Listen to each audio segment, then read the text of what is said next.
بسم اللہ الرحمن الرحیم۔ السلام علیکم پیارے دوستو، ہمارے چینل اسلامک انفارمیشن میں آپ سب کو خوش آمدید۔ پیارے دوستو، جب اللہ تعالیٰ کی سرزمین پر کسی انسان نے تکبر اور ظلم کیا تو اللہ تعالیٰ نے اسے عبرت کا نشان بنا دیا۔ تو ویسے ہی حضرت موسیٰ علیہ السلام کے زمانے میں قوم قبط و امالک سے جو مصر کا بادشاہ بنا، اس کا نام ولید بن محظب بن رحام تھا، جسے پوری دنیا فرعون کے نام سے یاد رکھتی ہے۔ وہ انسانوں پر ظلم کرتا تھا اور جو لوگ غریب تھے ان کا حق کھاتا تھا اور ان سے سخت مزدوریاں کرواتا تھا اور کم اجرت بھی دیتا تھا، اور جو اس کا غلام نہیں بنتا اس کو قتل کر دیتا۔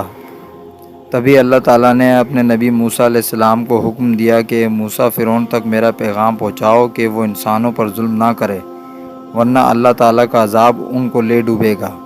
جب اللہ کے نبی نے اللہ کا پیغام فرعون کو دیا تو وہ مذاق اڑانے لگا اور کہنے لگا کہ یہاں کا خدا میں ہوں، میں کسی کے حکم کو نہیں مانتا۔ تو بس اللہ اپنی نشانیاں حضرت موسیٰ علیہ السلام کے توسط سے دکھاتا رہا، اور پورا مصر موسیٰ علیہ السلام کے معجزات کو دیکھ کر حیران ہوتا گیا۔ کچھ لوگ ایمان لے آئے اور کچھ فرعون سے سوالات کرنے لگے۔ بالآخر فرعون موسیٰ علیہ السلام کے معجزات کو دیکھ کر اس بات تک آ پہنچا کہ میں آج موسیٰ اور اس کی قوم بنی اسرائیل کو قتل کر دوں گا۔ اللہ تعالیٰ نے اپنے نبی موسیٰ علیہ السلام تک پیغام پہنچایا کہ موسیٰ، رات میں اپنی قوم کو لے کر اس شہر سے نکل جاؤ۔ تو یوں حضرت موسیٰ علیہ السلام اپنی قوم بنی اسرائیل کو لے کر وہاں سے جانے لگے۔ اس بات کا علم جب فرعون کو ہوا تو وہ غضبناک ہو کے کہنے لگا، کچھ بھی ہو جائے موسیٰ اور اس کے ساتھیوں کو میں قتل کر کے ہی چھوڑوں گا۔ وہ اپنے جاؤ جلال کے ساتھ بنی اسرائیل کو ڈھونڈنے لگا۔ بس آگے آگے موسیٰ علیہ السلام اپنی قوم کے ساتھ اور پیچھے پیچھے فرعون کا لشکر ان کو مارنے کے لیے آتا رہا۔ بالآخر بنی اسرائیل دریا تک پہنچے۔ فرعون کا لشکر پیچھا کرتے کرتے ان کو دیکھنے لگا۔ جب بنی اسرائیل نے فرعون کے لشکر کو دیکھا تو حضرت موسیٰ علیہ السلام سے کہنے لگے، اے موسیٰ، آپ نے ہمیں کہاں پھنسا دیا؟ اب پیچھے فرعون کا لشکر ہمیں مارنا چاہتا ہے اور آگے یہ دریا ہے۔ اللہ کے نبی حضرت موسیٰ علیہ السلام فرمانے لگے، اے لوگو، گھبراؤ نہیں، اللہ ہمارے ساتھ ہے۔ یہ کبھی ہو ہی نہیں سکتا کہ فرعون اور اس کا لشکر ہمیں پکڑے۔ سب کہنے لگے، اے موسیٰ علیہ السلام، اب ہم آگے کیسے جائیں گے؟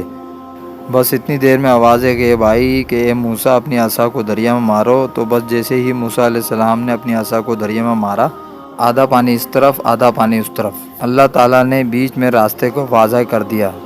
تو بنی اسرائیل کے کچھ قبائل کے لوگ کہنے لگے، اے موسیٰ علیہ السلام، ہم آپس میں بنتے نہیں، اپنے خدا سے کہیں گے ہمارے لیے الگ الگ راستے بنائیں۔ اللہ کے نبی موسیٰ علیہ السلام نے اس دریا میں 12 جگہوں پر عصا ماری اور الگ الگ راستے بنے، اور وہ 12 قبائل الگ الگ ہو کر جانے لگے۔ جیسے ہی منظر ادھر فرعون اور اس کے لشکر نے دیکھا، وہ بھی ان راستوں پر حضرت موسیٰ علیہ السلام اور ان کی قوم کے پیچھے آ گئے۔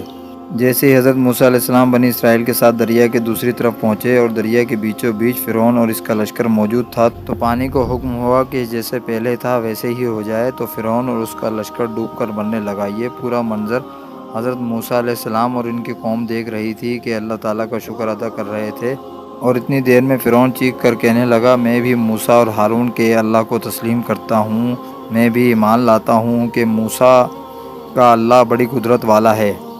اتنی دیر میں غیب سے آواز آئی کہ اے فرعون، اب ایمان لاتا ہے جب دوزخ کی دہلیز پر پہنچا ہے۔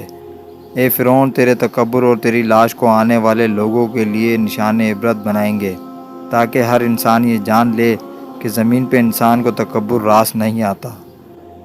آج بھی اللہ نے فرعون کی لاش کو نشان عبرت بنا رکھا ہے۔ بے شک جس انسان نے تکبر کیا، انسانوں پر ظلم کیا، وہ اللہ کی رحمت سے دور ہو کر دوزخ تک پہنچ جاتا ہے۔